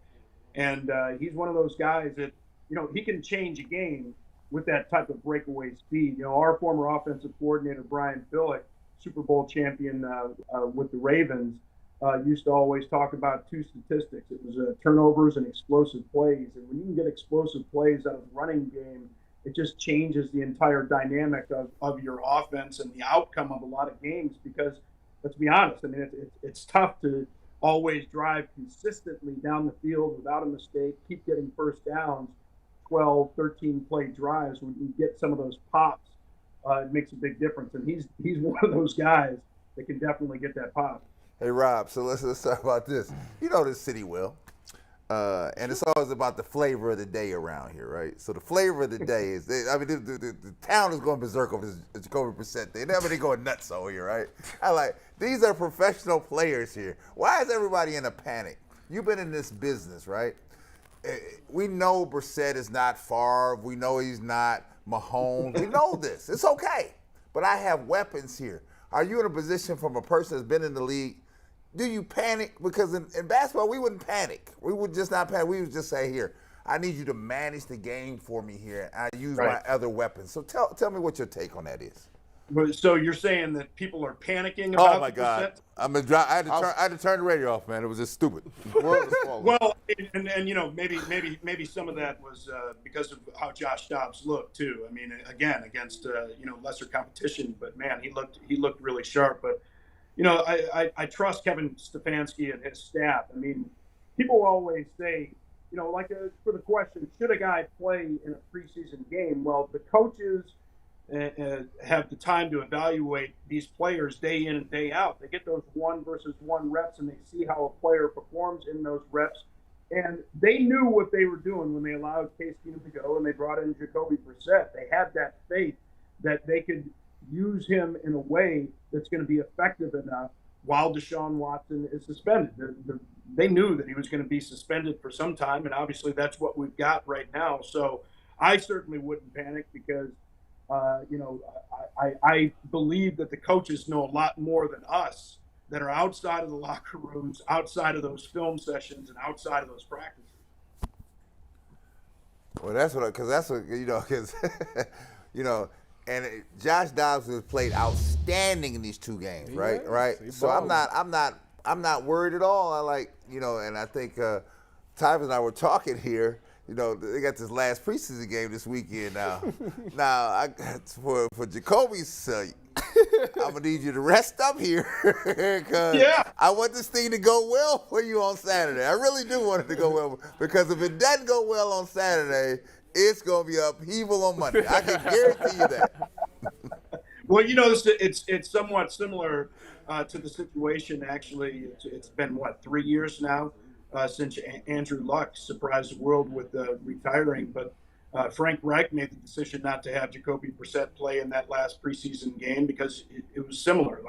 We don't know how long he's going to need to be the starter. Of course, he ended up being the starter for the entire season. But, you just don't want to risk those guys. And, again, on the outside, people may say, well, what about the timing? Or what about getting the live game reps? If it's a younger player that's going to be thrown in there for the first time during the regular season, obviously you're going to know that you're going to want to get some of those snaps, kind of taking the play call in from the sideline, communicating that to the players, kind of the operation, the mechanics of the game. You want to make sure that those things are down. But Jacoby Brissett is a guy that started a lot of games in this league, that is familiar with operations on game day.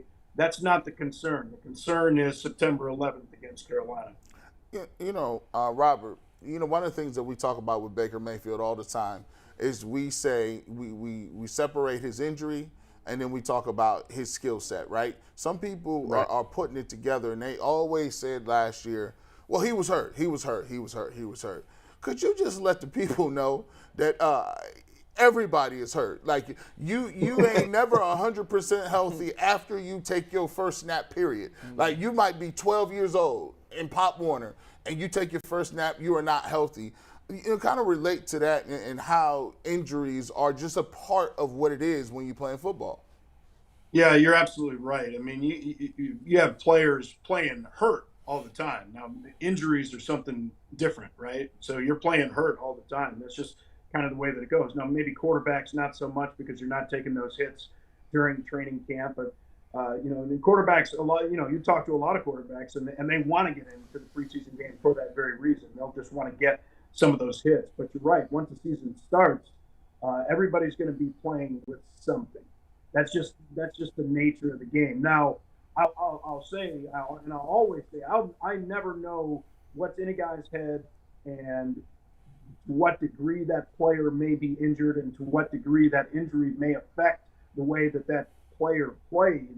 But you're absolutely right. Everybody's going to be playing with something. So anybody that says, any of us that say that we know exactly to what degree he was injured and what degree that affected his play, I think that we're just guessing. But yeah, everybody's hurt. Robert, the Euclid Panthers, it's been a rough run here since they lost the playoff game 2 years ago. They've lost 12 in a row. They were winless last year. They lost their first game this year. They're at Hudson this Friday. Do they end their 12-game losing streak? They better. Can you give them some words of encouragement to get them back on track? You know, I haven't been scouting the Panthers too much. I know that Rotsky took a lot of those players over to St. Joe's with him, but that's pretty much all that I know about the situation. And I certainly hope that they get it turned around. It's always, you know, it's just a different feel. And I think when we talk about the different levels of playing the game, you know, you talk about professional and college. You know, professional, obviously, you're drafted into a situation. You know, in college, you make a decision to go and join with other players. But that high school relationship with the players is just different because, you know, it's guys that you grew up with, guys that you grew up around. And there's, you know, that sense of community. And, you know, Euclid's always home with me. I was home a couple of weeks ago. I had an opportunity to be down there, take my kids to the Rock and Roll Hall of Fame and all that fun stuff. But I'm rooting for the Panthers. So go Panthers. Hopefully they do turn it around. Well, let's keep it back to your alma maters. The Buckeyes is playing Notre Dame. Yes. What is it that you expecting to see out of this Buckeyes team? Because I'm personally excited to see the defense. Yeah, I'm really excited to see that defense too. And you know, Jim Knowles, who's the new defensive coordinator, he was a guy that was an offensive coach for Cornell a number of years ago, and I think, you know, you see that a lot. Now, like Matt Patricia with New England, you know, you get guys that become so familiar with one side of the football and kind of how to affect that side of the football. Then you put them on that other side, and you know they're very effective because they know the inner workings and they know the protection schemes inside and out. But you know, you never know how players are going to respond to it. You know, the thing is, as you know very well, you know, you get that paralysis by analysis, and you know, if you think too much, then you're already beat, right? Yep. So I think that's going to be the key. Can those guys absorb the new scheme and the new tweaks and get out there and just play fast? And I think, you know, what we've seen from Jim Knowles took a little bit of time down there at Oklahoma State for those guys to get used to it, but you know, hopefully Ohio State and those those defensive players can be ready to go. Rob, I just want real quick on the heels of the Notre Dame thing. I just need the Buckeyes to pound the Golden Domers in the ground because I need them to come into the superior Big Ten Conference now and join the rest of us here, right? And I said the quicker we beat them in the ground into submission, you'll understand it's better for you on this side of the tracks than that side of the track. You know, I just personally don't like Notre Dame. Seriously, I personally don't like them. Ohio State a 15.5-point favorite in the game. Dang. Yeah. Smash City, baby. Yeah, I think that's a reasonable line. I mean, you know, just so much back for that offense. I know you got some guys shuffling around on that offensive line, but you know, we know what C.J. Stroud is and what Henderson is. I mean, you know, you've got, and you know, just the embarrassment of riches at wide receiver again, which is just absolutely crazy. That you know, you lose guys like Wilson and Olave, and you say, well, the best receiver out of the group is still on the team with Jackson, Smith, and Jigba. I mean, it's just amazing what Brian Hartline's done in recruiting, but also developing these guys. Robert, we appreciate it, man. Thank you for joining us. Appreciate it. Appreciate you, Rob. Thanks, Robert. All right, Robert, take care. Go Bucks. Show your shirt, baby. Show your shirt, baby. Man, it is amazing. Yeah, that's it. That's it right there, baby. That's it, baby. Guys,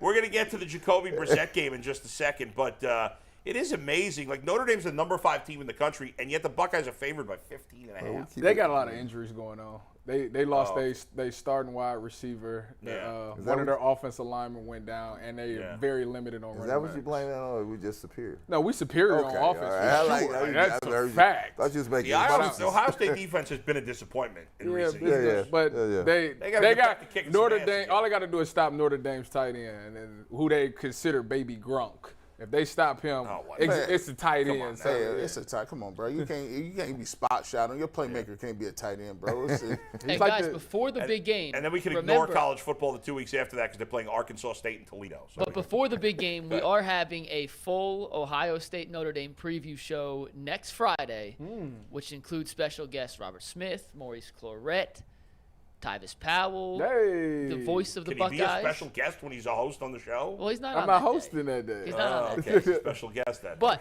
it's going to be next Friday. It'll replace our show. We're going to do 2 hours previewing the Notre Dame Ohio State game on September 3rd. So make sure y'all tune in for that. It's going to be tasty.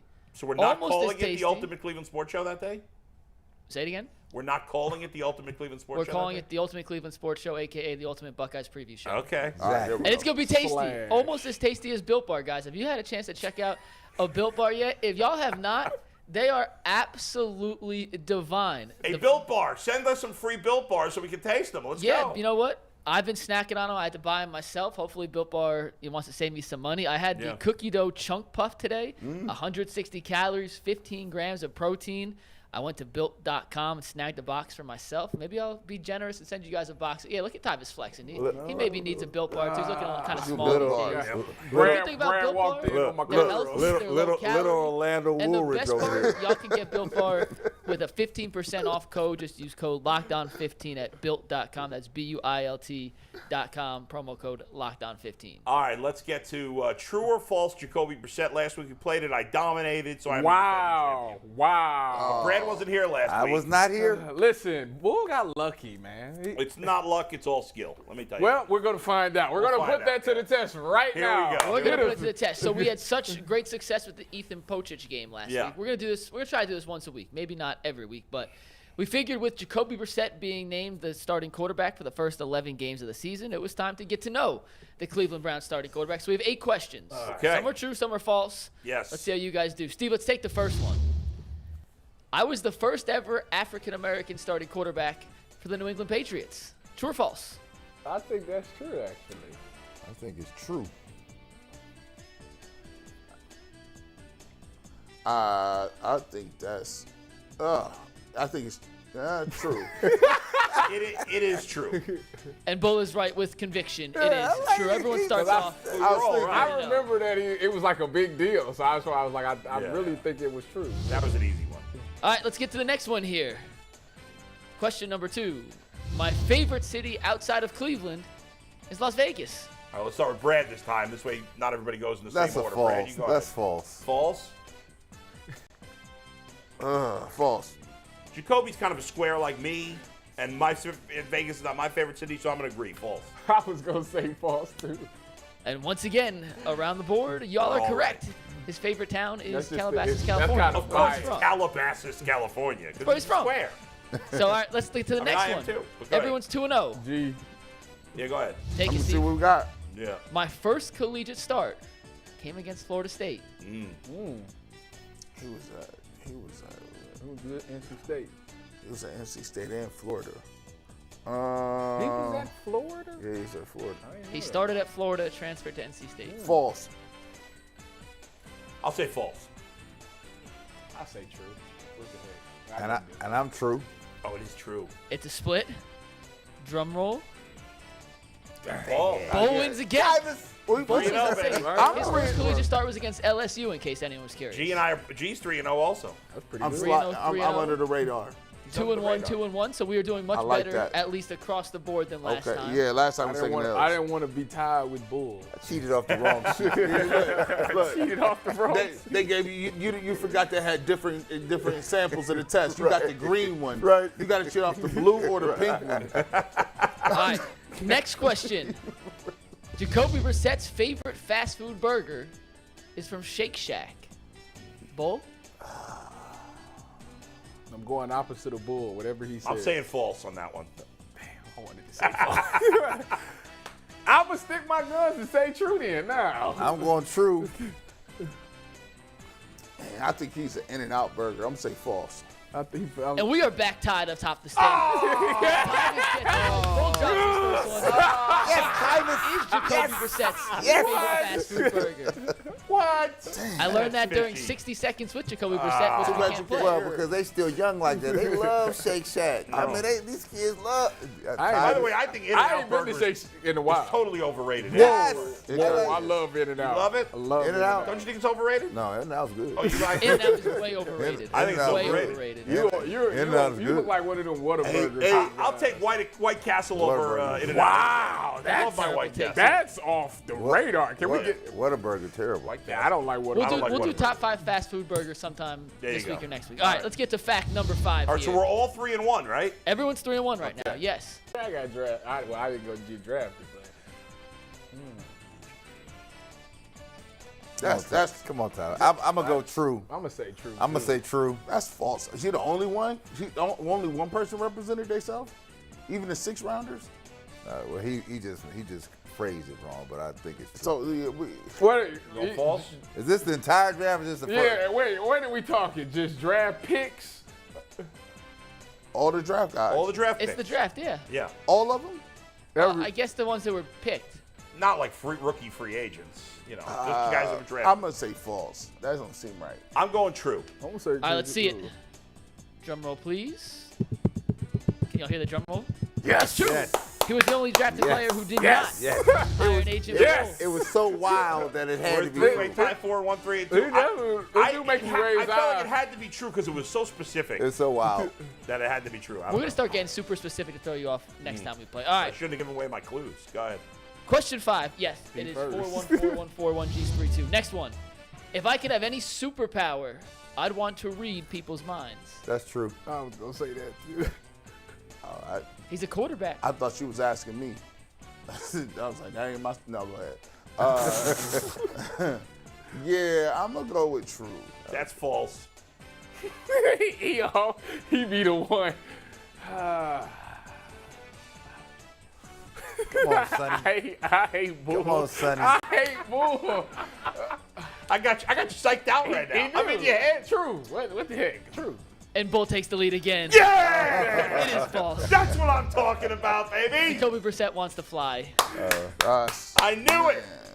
We have 2 more. 5-1, right? 5-1, Tyvis 4-2, Brad 4-2, G. kills me. G, you need a miracle here. All right, let's take it here. I take this way too seriously. Jacoby Brissett will drink iced coffee, but he won't drink it hot. True or Come on, false? Bull, that's you. No, G's No, it's up. G. G's G up. starts This on is this one. another weirdly like. What are you talking? Like, I don't understand the question. I'll He drink won't ice. drink. He'll only drink iced coffee, not hot coffee. Oh, I'm because I'm saying saying- It's a weird way to word it. Yeah. because iced coffee is always iced coffee. It won't be iced coffee You was won't- hot. right. They'd be just. So I go with. I would go with true. Come on. True. That's false. That's true. That's true. And we are tied heading into the last one. It is true. Jacoby Brissett will only drink iced coffee. You must learn when McNuggets. Come on, Hey, Jacoby. when- Oh my goodness, this is And it it. comes down to this. It comes down to this, and this one might be. 3-way tie, G, 1 back. Yep, Right? and this might be the So in toughest one theory, yet. if the 3 of us got it wrong and he got it right, it'd be a And we can 4-way end in a tie, tie. So correct. technically, And G we goes last year, so if we Yeah. all say the so same, technically you go opposite with I the, got to. if we make Well, yeah. different picks, then Here's the you go opposite with I the, got to. if we make Well, yeah. different picks, then Here's the last fact. Oh man. I ran for more touchdowns in college than I have so far in my NFL career. That is That is true. That's true. That's true too. I'm going with you. true. Oh, one of you guys should have said false. Now you can't No. beat me. Does anyone want to change their answer just for a chance at winning? I will. What the heck? And Tyvis, you're the winner. My you screwed us. Yes. Tyvis has pulled off the impossible. I gave you all a chance to change. I gave y'all all a chance. Yes. He gave us a too, man. Damn. And that is Jacoby Brissett, guys. Do you feel like you know him a little better now than you did Oh, 5 minutes Let's ago? go. Here, well- He's been dethroned. That hurt. Give me the belt. Give me the belt. Yes. He's Yes, the champ. sir. He's Let's the go, champion. baby. Calm down. Hey, what the people want, you know? Calm down, son. I love it. I love the energy. Calm down, son. All right, Tyvis is now the champ. I've lost my titles. It was good, though. He's the Those were a lot champion of the closer. league. Oh, that was a good comeback. Nice win. That 6 was and impressive. 2? You had 6 me and 2, right? sweating a 6-2. little You bit. finished 5-3. Can you imagine how tough fantasy is going to be? Oh my God. The fantasy league That is is going gonna to that be. is gonna be off the chain. Yes, literally. Did I use that properly? Yes. Yeah, off the chain. Yeah. That's right. 1 week from today's the draft. Oh, Right. 1 week from today. So we get Brandon fantasy football coach. Somebody get him a coach. I need a coach. All right, guys. I know we're going to get to baseball and good bet, bad bet in a second, but let's spend a couple of minutes. Mike's looking at me like he's about to panic. But I just want to spend a couple of minutes talking, because especially with Tyvus here today, about the Browns' defense. I know you had a problem with their defense and their tackling against the Eagles. Yeah. It seemed pretty poor. Yeah, But it's preseason, but you're still bothered by it. Yeah, I am, because that's what teams want to do. When they scheme up things, they're going to get the ball on the edges, and those corners got to come up and make those plays. And to me, it just seemed like they was whiffing. It was guys coming out of the post, missing tackles out of the post, and you don't get asked. And that defense, if you're the post safety, they don't need you until they need you. When they need you, they really freaking need you. Can you explain that? Post safety. Post safety. Post safety is the guy. So when you're watching the game and you're like, who's this guy that's 15 Jabril yards, Peppers who's back in the 15 day. yards behind everybody? That guy. That's the guy I'm talking about. He's the last line of The defense. and they broke it down the middle one time, and Richard LeCount came up and he missed the tackle. Now, granted, he did lead this Browns defense in tackles for the game, but he missed that one earlier in the game, and I'm just like, bro, that's a touchdown. You can't do that. So that was alarming to me, and the corners not coming up and supporting the run was kind of alarming. Now, people will be like, well, these aren't the starters, and I hear what you're saying, but tackling is something that it's in your heart. Like, you got to want to do it. And if you're not going to come up and support the run, like, it's going to be a long season for the Cleveland Browns. And to the people who say it's not the starters, well, this is the NFL. Guys get hurt. Some of those guys are going to play. Yeah. Not to mention, it's not like you put 11 guys on the field and they stay there the whole time. Yeah. You know, you play even regularly, 15, 16, 17 players that get in at least somewhat, plus guys that come in with injury. And they were playing against second teamers. So it's not like they were second teamers trying to stop first teamers. Yeah. They were trying to stop second And then, teamers. and then another thing that was alarming was the defensive tackles was getting blown off the ball. That is the biggest concern I on was this like, team. are we on rollerblades out here? What's going Guys, on? we've talked a ton about wide receiver. I am really concerned about defensive tackle. They have nobody that has stood out at that point. And I keep saying, and Perion Winfrey, he got all this juice and he's I big, know. but the problem is he's standing straight up. Like, bro, you got to fire out low. Like, you coming off the ball like this, and you put you on skates. These defenses- Like, and He if hasn't that's the stood out at case, all, yeah. if that's the case, every team is gonna look at this Browns defense and say, we coming out there, we running trap and dive. That's it, Yeah. because that's 4 yards of pop before somebody can even touch the running back. And this is my problem. There's a lot of people that don't even know what defensive linemen do. They don't. Because they don't. don't, and defensive tackles in particular don't have a lot of stats. Don't have a lot of stats, so they Right. figure like if you don't get sacked, you're not good. Right. And so this is the thing I'm looking at. Tyvus, you said it. The Eagles came out in that game. They ran 30-some odd plays, right? Most of those plays were simple runs. Jacksonville did it, and it was a line. They were Simple- Travis Etienne, and he was simple killing runs. with not particularly good running backs. No, not elite running backs. So, G, how you gonna solve that? Well, Because Winfrey, I mean, you just learning here. You can't talk yourself into a good game. Nah. Good Right. commentary don't make you no play. No. And he might eventually be a good player, but he's not at the moment. We the situation we're in now. Yeah. We can't afford to wait for you to I catch think up to that us. I think that's where the Browns need to be aggressive, whether it's free agency or a trade. I mean, it's hard to trade for a starting defensive tackle. So there's a list of defensive tackles that's available, right? Yeah. Sheldon Richardson's still available. And Ndamukong Suh is still available. That's true. There was a lot of veterans out here that's available, but the Browns, see, this is the thing. And if the Browns want to get good, Myles Garrett said he want to have a top 3 defense. If you're going to make the playoffs, you got to be elite Interior at line. one thing. Yeah. You got to be elite. And if you're going to be elite at one thing, being elite at one thing, is that means your defense is carrying you? Does that mean your offense and your running game is carrying you? So my thing is, you got to actually hang your hat on something, and you can't just count on Jadeveon Clowney and Myles Garrett to make all the plays. You got smaller linebackers. JOK, he's great. When I came up, you used to be able to run around blocks. Then you tell you running. No, yeah, you gotta two gap that thing, shed it to the side. Now they got this new scheme in where now they just tell these fast dudes that used to be like safeties. But I'm not a fan of that, because you doing that, you creating a lane that they can run through. And that's so why it comes a point where, and that's the thing. When I got later into my career, because I was a guy just like that. Obviously, as a DB, I'm jumping around things. But as I got later in my career, your hands is the most important. You got to use your leverage. You got to extend stuff, get get people off you and shed blocks since you two-gapping. So now the running back, like, I don't know where you're going to go. And whatever side he pick, you throw the guy to the side and you make the tackle. But if you jump into the side, the running back just going to go opposite. And nowadays, my brother, he play offensive line. He said, listen, if you let me get my hands on you, you dead. You might as well just you gone, right? You might as well be out of the play because you can't let the offensive lineman get into your chest so nowadays you need defensive tackles more than ever. Not only do they need to be in their gaps and being stout, they need to change the line of scrimmage. They need to have penetration. Vertical push. When that back gets the ball, he can't make one cut and move. He got a jump cut. He moving. By that time you got help. But the defensive tackle, I hate how people think like you just we don't need no D tackles because outside of Aaron Donald, the average fan don't know any D tackles. That's true. Like, look, I hate to bring him up always as an example, but I did it earlier today. I'll do it again.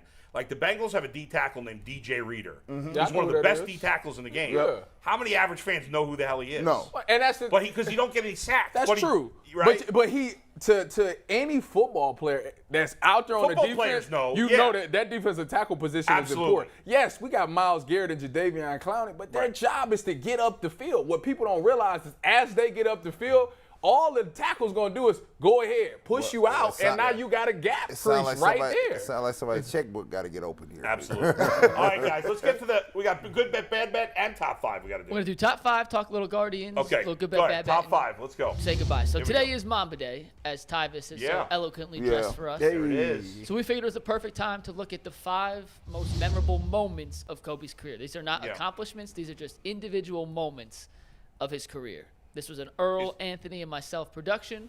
Earl Anthony, by the way, was the name of a great bowler. Earl Anthony. Was. Right. It was. I know what number one better be. And we think we nailed this. So let's start with number 5 here.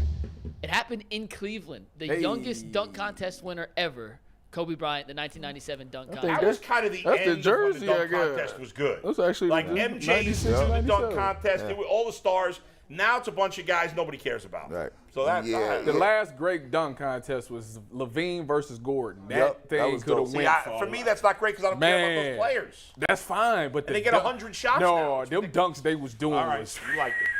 Now, anybody have a problem with that number 5? No, I'm good with it. Okay. All right, number 4.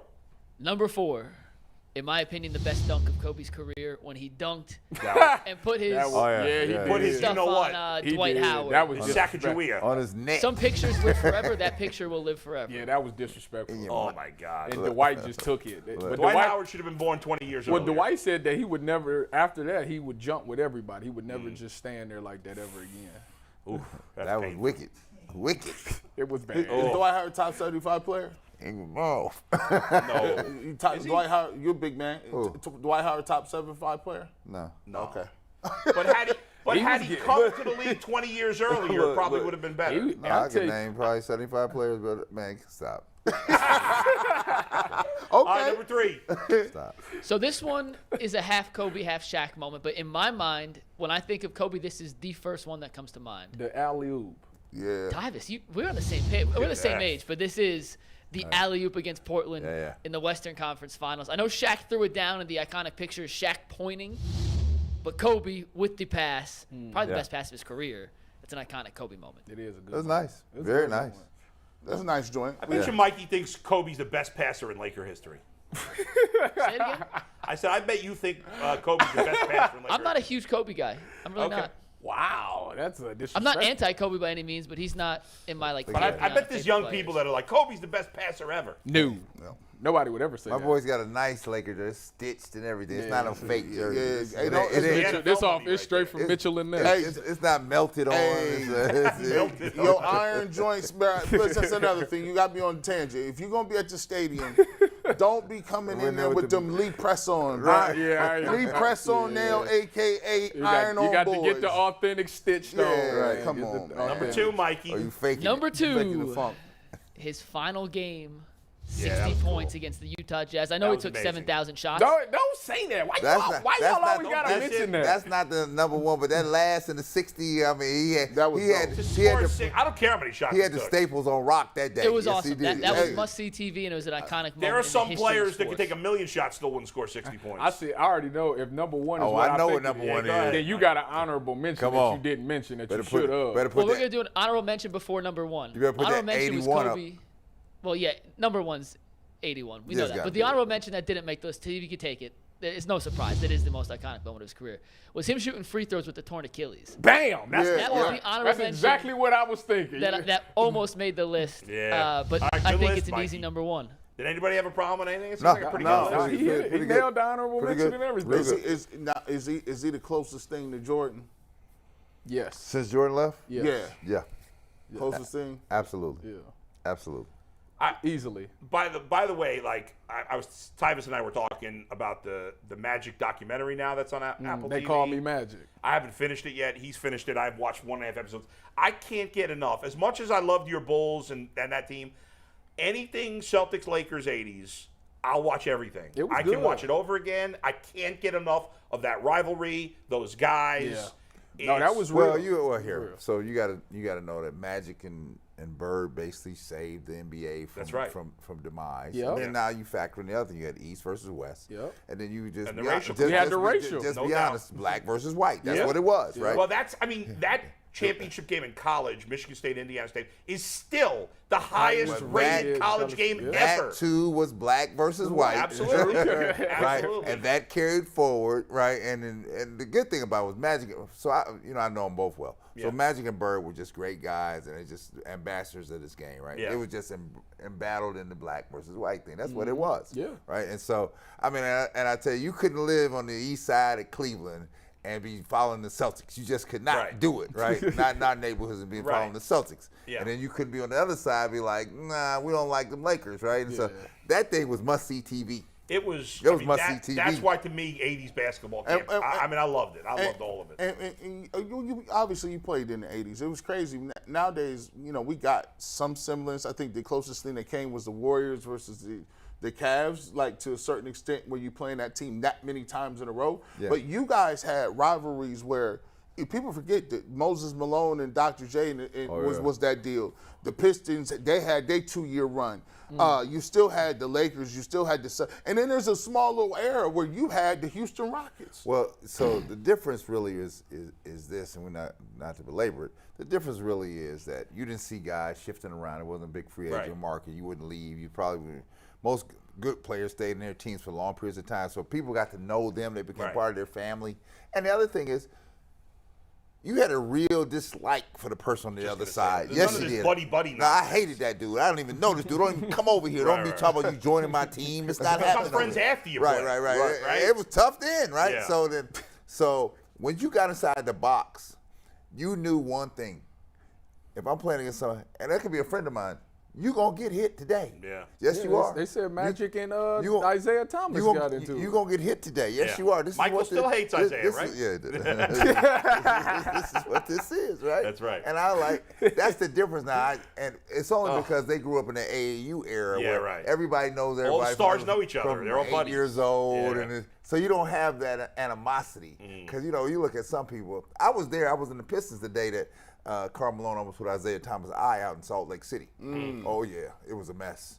And then Utah was on their way back to play in Chicago, right? And they had to call Karl Malone them calling Isaiah and them to because Karl Malone's fear was that Isaiah's brothers and them were about to come get him. Oh yes, they were. Oh yeah, it was. Oh yeah, this was. Oh yeah. This was. That was men when men were men. Mikey, good bet, bad bet. It is time for good bet, bad bet, and Bull, our leader, has once again increased his lead. He went 2-1 yesterday. The rest of the panel went 1-2. Mike Polk over a 1-2 day. Wow. But as you can see, I'm getting closer. You sneaking up. I'm sneaking up. Tyvus and Polk are tied in the percentage points there for the rotating contributor chair spot. So an interesting race down the stretch before we wipe the slate clean. Excuse me. That's true. All right, let's get to today's bets, though.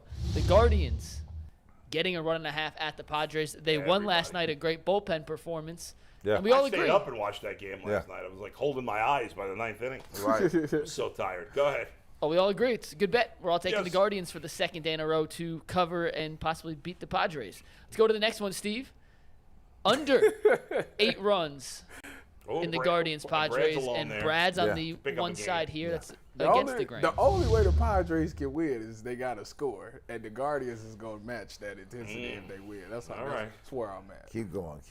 All right, go ahead. And Lisa. our last bet today, I tried to differentiate from 3 Guardians bets, so we switched it up a little bit. How about the Astros giving a run and a half Everybody's against saying the nothing Twins here? exciting there. Nothing. Real quick before we get to final takes on the Guardians, guys. Did any of you guys stay up to watch it? 'Cause it was on. Yeah. I was knocked out. No. All right, I stupidly stayed up to watch the game. It was a good game. It actually was a good game, but I was so tired by the end. I think I got like 5 hours of sleep. But as the Guardians have their biggest lead in the division that they've had all year. They're 3 games up on Minnesota. They're 4 games up on Chicago. And I kept thinking at some point this year the White Sox would make a run. And they're just not going to. They're poorly managed. They just don't have it this year. They're doing White Sox things. And the Twins have 16 guys on the injured list. 16. Only the Reds have as many, and the Reds suck, so it doesn't matter. But the Twins have a lot of key guys. They just lost Byron Buxton yesterday, who's probably their best player, right? I mean, one of their best players. So they're in big trouble. I think the Guardians are, unless they completely fall apart in these final 41 games, I think they have a great chance to win the division. And the big thing they're going to have going for them if they make the playoffs, you just saw some of the stats there. Their bullpen right now is lights out. Lights out. They have the best closer, Karinchak, who's a lunatic, and I don't like him, but he's been fantastic. All these other guys, Sandlin and what's his name pitched last night too? Stefan pitched last night. These guys have been phenomenal. Even like Enyel De Los Santos, who's deeper in the pen. I mean, outside of Eli Morgan, who's been lousy lately, and Shaw, who I don't trust, their pen is great. Well, I've been thinking that this series that they're going against with the Padres, Yeah. I was one of the ones I'm looking at closely because the Padres I think they're in the wild card. Yes. So I wanted to see how they would do against other Right. playoff teams, and they're doing well because to me, if they get in, the Guardians is dangerous. I agree. It's dangerous. Type, we sat here the other day with CC Sabathia, and he said the linchpin to the Guardians is the bullpen. He said they got the best bullpen out here. Yeah. He said their pitching is lights out. Mm-hmm. That was awesome having CC on. And you're starting to see that now, right? Yeah. Right. So you get into a playoff, and the Guardians are doing it right now because they're playing. They're not looking down the road for the rest of the series. They're breaking the season down in little series here. Yeah. How many games can I win out this series? How many games can I win out of this thing here? And guys, you look at their upcoming schedule. You mentioned it, Tyvis. They play the Padres one more tonight. This is a tough stretch. If they get through this stretch, because these are not teams that have traditionally been good. Yeah. But they're playing 7 games with the Mariners and 3 with the Orioles after today's game. The Mariners have been very good since the start of July. They was on like a streak. They're a for playoff while. team right now, and the Orioles are just out of the playoffs, but they've been decent too. And just so you guys have Yeah. context, the Guardians' record right now, 65-56. The Padres have 68 wins. The Mariners have 67. The Orioles have 64. So these are teams all within that same sphere of win percentage and how they got to compete. And again, the Guardians have 41 games left. So do the Twins. The White Sox only have 39. So they're in good shape. All right, guys, time for final takes. Tyvis, you're up first, buddy. Let me roll my thing. Let's roll it. You got something? He always wait. He stretches. Why? You got to stretch and get himself. Y'all got to cut it out, man. Well, today is obviously Mamba Day. I'm wearing the jersey, and I thought today I would talk about, what Kobe Bryant meant to me, and not just me, but I think to this world. It was a guy who, when I was young, he was one of the first guys that was like, you know what? Work ethic is what's going to make you great in this sport. Everybody can have some talent, even if you're not talented, but if you work, you can get to what you want to be and ultimately become the best. And he was like the first person I heard say that, and it kind of molded me, especially when I was in high school, man. I was getting up at 5:30 to work out at 6 in high school, just to work to get to what I wanted to get, and I learned that he was right. Like, if you put the effort in, you can receive the rewards on game day. Another thing that he helped me with is that, a lot of men always want sons, but he coined the term girl dad. And he made it kind of cool. So now that I'm a girl dad myself, It's like, man, Kobe actually was on to something with this. Like, I really do enjoy my daughters. You don't need to have a son to make them be the heir to your parent. Like, I don't need to have a son to be the next Tyvis Powell when I can just make my daughter can have that same effect on the world with whatever she chooses to do, whether it's sports or politics or whatever the heck she wants to get into. I'm going to put this work ethic that I've learned and instill it into her, and she's going to be a great person because of that. And honestly, I wouldn't have thought about none of this if it wasn't for Kobe Bryant. So, Kobe, man, we miss you, man. We thank you for everything that you did, not only on basketball, but everything you did off the court, man. The world was a better place when you were here. Well said, my friend. I want to say this to the great Mamba. I enjoyed it. He carried the legacy forward. So I don't want that to get past many, but let me flip the script here. I'm going to flip the script here to this Cleveland thing. It was bothering me yesterday. Well, I don't know why in this town we panic about everything. It's always doom and gloom. Something about the roof is about to cave in here, right? We're sitting on some good things here. Guardians playing well. Cavaliers coming off a great season. Browns are teed up to be a contender here. And the only thing we can think about here is what's going to go wrong. And not what's only going to go wrong. When is it going to go wrong, right? Sometimes just believe in the road that we're traveling. That's all it takes. Just believe in it. Believe in your team. Stay with them. And it's an ebb and flow. There's waves. It's like the Dow Jones. It goes up and down. Just stay with it, right? Don't panic. Just know in your heart that we have a good thing. And if we have a good thing, it's okay to ride with it.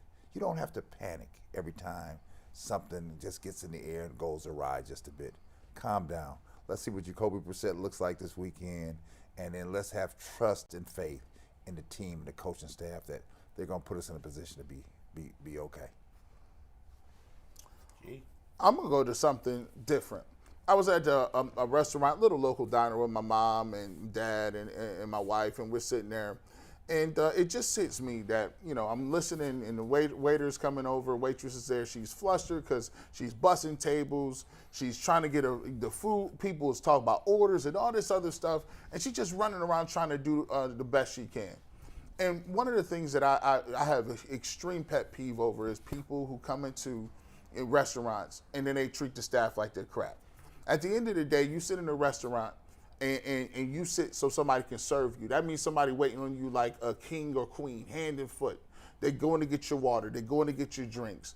Just because something happened, don't give you a reason that you can jump out of pocket and want to get all uppity and all this other stuff. Because half of y'all not even like that. Half of y'all not making no money. You're not doing nothing. You ain't out here doing nothing. You out here, you're looking dingy up in there, and you acting like you a king or queen. You know, doggone king and queen. And you want to act like you want to give somebody. Well, I'm gonna give her $3. That's not no. The tip is 20%, and that 20% doesn't mean the change you got left over from your bill. Stop being dirty and come in here and act like you got some respect for somebody that's serving your food. Because at the end of the day, you can sit at home and eat your terrible food, the food that nobody in your family like. That's why you at the restaurant all the doggone time. So stop being dirty, stop being greedy, and if you ain't about that restaurant life, don't go to the restaurant. Good point. And by the way, on a related note, first of all, you should always tip well because I was a waiter years and years ago. They don't get paid anything. They're making less than minimum wage. How that's legal, I have no idea. I still don't know. It's crazy. By the way, when you guys use Uber Eats or stuff like that, ever? No. You know how you put the tip on there? Mm-hmm. To me, when you get food from Uber Eats, the tip should be based on how far they have to drive, not how much the food costs. Yes, that's correct. Because if I order sushi from 3 blocks away, it's going to be a lot more expensive than if I order a pizza from 3 miles away. But I should be tipping bigger for the pizza because they have to drive further. No, I agree. Gas. Unless you're ordering a ton of food from close by, then you got to do. But it's really about the gas. That what's going on. I actually agree with that. Yeah. See, all right. On I guess a similar vein when it comes to money. So and just big business and how billionaires are destroying our country. Not all of them, but many. So I'm not going to be able to solve this in 2 minutes, but let me say this. I have been immersed in diet culture for 30 years.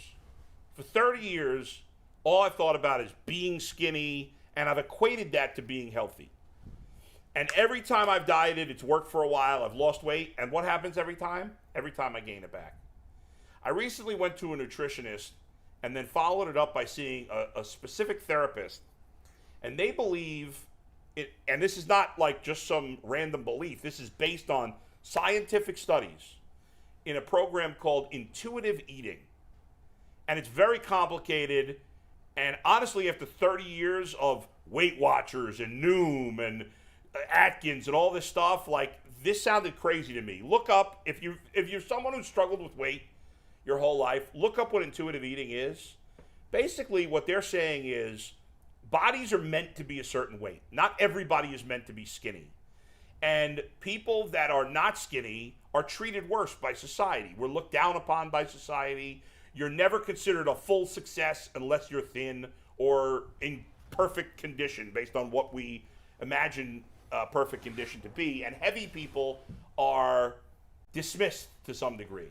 Well, I'm here to say that, listen, I got a lot to learn about this. It's still hard for me to wrap my head around that, like, I can't be 180 pounds. It's just never going to happen.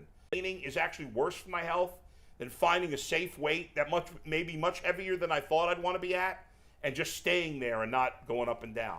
And learning about this program and the billions of dollars that the weight loss industry makes just taking advantage of people that are heavy, combined with watching that Dope Sick on Hulu about the opioid industry and in this country and how they basically, I know I'm going kind of. No, you're good. You're doing good. You're right. Like, you're right on point. We're killing people in this country, and it's like nobody cares. Our government is not taking care of us.